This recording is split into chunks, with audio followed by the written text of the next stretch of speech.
ちょっと元もくん態度違すぎない？何でも弟子入りしたらしいですよ。緑ちゃんの人が緑ちゃんの緑するもの。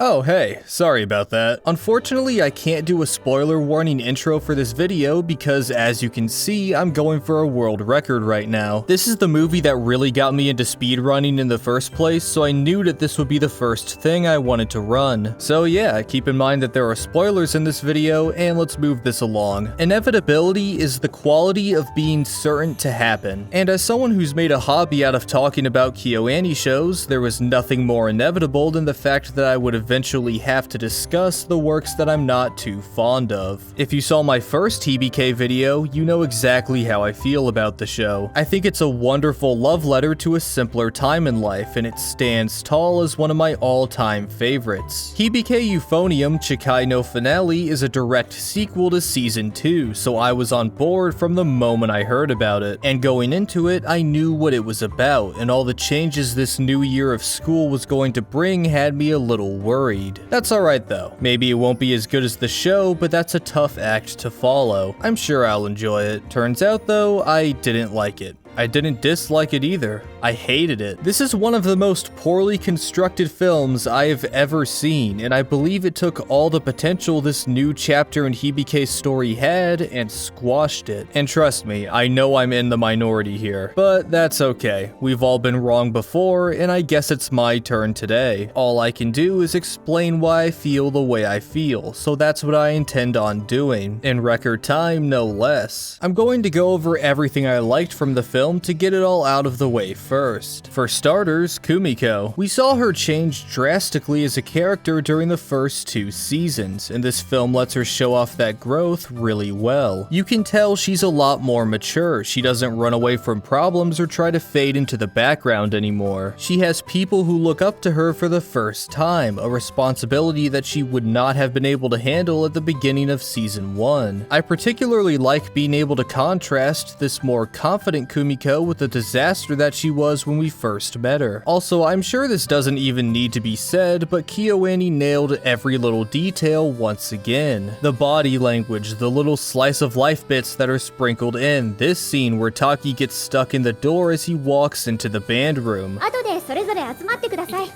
They didn't have to do that, but they did it anyways, and as I've explained 100 times over, it's stuff like this that really sells the realism of the world. Finally, this scene on the bus at the end of the film is pretty good. I like the character parallel between Kanade and Reina, and I especially like how Kumiko is happy instead of consoling, because she knows more than anyone that breaking down after losing a competition means you're doing something right. Speaking of doing something right, you aren't going to hear me say that about this movie for the rest of the video. To kick things off, there's one thing I always praise when I talk about kyoani films: focus. Almost all of their movies settle on a clear vision for themselves. You can describe the focus of the plot of these films in a sentence or two. Disappearance is about the struggles of 2 of the series' main characters coming to a head. K-On! The Movie is about their trip to London and graduation. And Take On Me, I'll Be Here, Tomiko Love Story, Listen to Bluebird, A Silent Voice, and Violet Evergarden in the movie are all about the relationship between 2 characters. Chikai's focus, if you can even call it that, is on the entire second year of high school for our main characters. Because of this, the film is forced to juggle everything that comes along with that, which includes, but is not limited to, 4 new characters all fighting for screen time, 2 of which have major arcs in the movie. This girl Kabe, who apparently was in the show but I never noticed her. Anyway, she has some kind of jaw disease that prevents her from playing her instrument ever again. You've got a romance developing between Kumiko and Shuichi, a bunch of rehashes and flashbacks to remind you that the show exists, as well as draw a few character parallels, some strong, most not so much. Yuko and Natsuki have their roles as president and vice president to adapt to. There's both the training camp and the Kansai competition, which contains an entire 9-minute long performance by the ensemble. And by the way, don't forget that Rain is in this movie. She's worried that after high school, her professional career will cause her and Kumiko to drift apart, and okay, stop. When you add such an excessive amount of elements to your movie, the whole thing feels rushed, unrealistic, and uninteresting. Choosing to make a film automatically locks you into an incredibly restrictive time budget. They aren't like TV shows where you can spend hours upon hours developing an ensemble cast of characters. You get about 2 hours to tell your story, and that's it. All of my favorite movies from this medium have a clear understanding of this, and all the ones I despise actively ignore it. There are, of course, ways to make a very busy movie correctly, but cross-cutting between 5 different subplots until you've checked every box on your list is not the way to do it. There are so many awkward transitions in this movie. I always remember this scene where Kumiko's dad calls her over and asks her a serious question about her future. Then it cuts to Kumiko telling her cactus that she has no idea. Then it cuts to Kumiko and Shuichi going on a date and having the time of their lives. No matter how hard I try to find rhyme or reason for the way this film is paced, I always come out the other side with nothing. Now I could sit here and pull my hair out for longer than I already have, trying to find a single group of scenes that flow into each other naturally, but remember, the clock is ticking, so I'm gonna move on to the new characters. Kanade Hisaishi is the most important character of the 4 new ones in this movie, and believe it or not, I really like her. I don't like her arc, and we'll get to that, but in my opinion, she's the only new face at this school with a winning personality. She's extremely meddlesome and uses her high intellect to mess with others in subtle ways. I really like her dynamic with Kumiko, as she's the perfect little problem child to put Kumiko's newfound maturity to the test. I do hope to see more interactions between these two in the future, preferably outside of an awful movie, and I swear this time I'm done saying nice things about it. Motomu, last name that I don't want to pronounce and he doesn't want me to say it either, so it's a win-win, is a particularly notable character for 2 reasons. First, his personality page on the wiki is 1 sentence long, and second, while writing this I realized that he perfectly encapsulates a high school archetype that until now was untapped by the series. The piece of shit kid. That one guy who you barely interacted with, but every single time you crossed paths with him, it was unpleasant. I think this because Motomu only has one important scene in the movie, and it's something. So for context, he doesn't like being called by his last name. Fair enough, and he lets everybody at school know it so they don't call him the wrong name. Kanade mentions to him that his last name is very rare, and he responds with not really. She then smiles at him and he blows her off. In their next scene together, and I feel like I should stress that this is their second conversation, Kanade calls him by his last name for the first time. We can see by the way this shot is framed that she did it on purpose, but Motomu doesn't know that. Despite this, he starts to go off on her until Midori intervenes. Kanade then apologizes and says she'll call him Motomu from now on. Now, if you're Motomu in this situation, would you A, accept the apology and kindly ask that it doesn't happen again, because after all, this is her first time doing this? B, give a nonchalant response that conveys disapproval and leave it at that? Or C, press the issue further for no reason by saying I already told you not to do this and you did it anyways, and throw in a you make me sick for good measure. Then, when you're called out by your upperclassmen for being unreasonable, just walk the fuck away. Personally, I'd pick option C like Motomu did, and believe it or not, the second I made that decision, all of my friends mysteriously vanished. Once again, this is a focus issue. The film doesn't have any time to build up why Motomu's surname bothers him so much, or even why Kanade got such a strong reaction out of him. You're being shown what happened, but you aren't presented with a good reason for why it's happening, making the entire scene feel forced. And this is a problem that plagues every major arc in the movie, as we'll soon see. Satsuki Suzuki has even less to do with this film than Motomu does. Instead of having one important scene, she has none. Honestly, I don't even know why she's here. Oh well, thanks for shaving a few extra seconds off the clock, I guess. Mirei Suzuki, by the way, these two aren't related, is really tall, really annoying, and really petty. But if I'm going to get into that, I need to start discussing the arcs in this film. She doesn't like being addressed by a nickname because she's super serious about everything. Hazuki is not a very serious person, so Mirei hates her. They have only had 2 short conversations with each other up until this point, by the way. At the Sunrise Festival, Hazuki tries to adjust the feather in Mirei's cap and she slaps her hand away. Hazuki then tries to cover for her when people come over and ask what happened, and in response, Mirei says, "I'm sorry, I can't play today," and just leaves.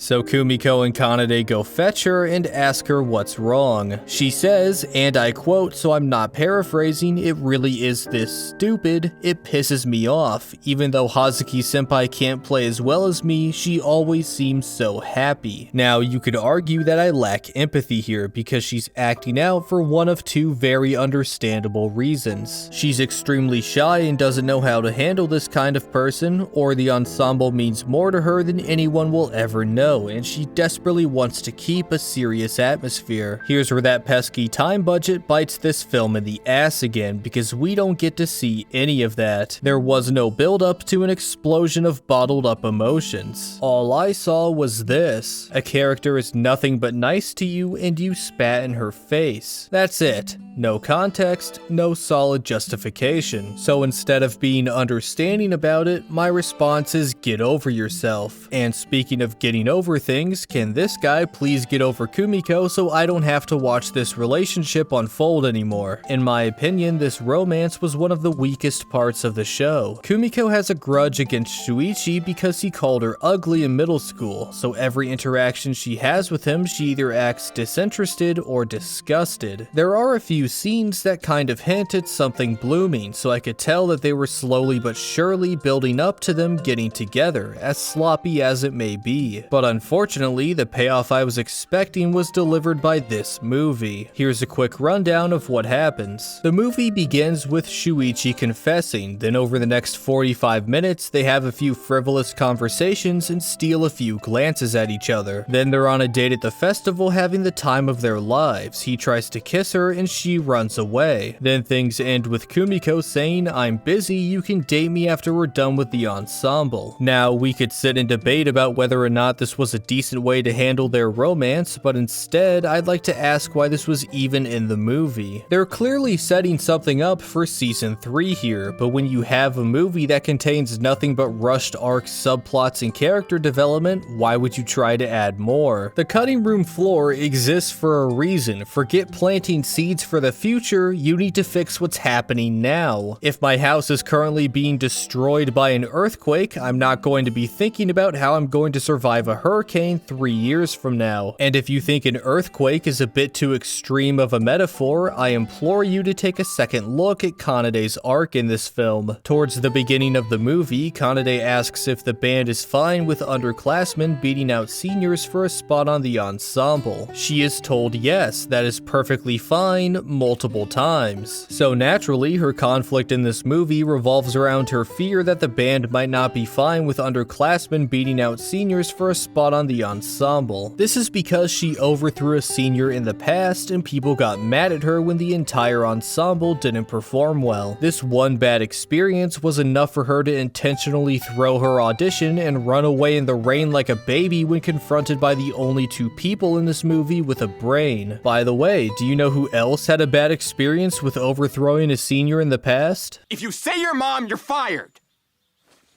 Mom! Kumiko. And do you by any chance remember what it took to calm her nerves? One person saying that it's okay. Kanade had several people tell her it's okay, including Natsuki, the very person she's going to beat out for a spot. She brings up these what-if scenarios with Reina, saying, oh, what if Reina didn't play right and we lost the competition because of her last year? People would say Kaori should have played instead. That's totally what's going to happen to me if I get a spot on the ensemble. Well, one, they did lose, they got a bronze, I don't know if you heard that. And two, Kumiko, who was a freshman like you, was in the same competition after overthrowing the same upperclassmen that you're going to overthrow, and nobody complained. How's that for your what-if scenario? You can't play the skeptic card when you literally have proof that this isn't how Kitauji operates. And you also can't say that my first point doesn't count because their goal at the beginning of the year was just to make it to nationals. Taki says the result result matters. Haruka says outright that their goal is to win gold at nationals, and they all looked miserable when they only got bronze. By all accounts, they set a goal for themselves and failed. It's the exact same doomsday scenario Kanade is struggling against, and nothing happened. In short, the reason why I hate this arc is because Kanade has this problem cornered on every side, and yet she still feels suffocated by it for some unknown reason. And by the way, here's the kicker. The whole conflict resolves itself with all three of them being allowed to play in the competition. So, along with being ridiculously contrived, the whole fucking thing was pointless. Aren't bad movies so funny?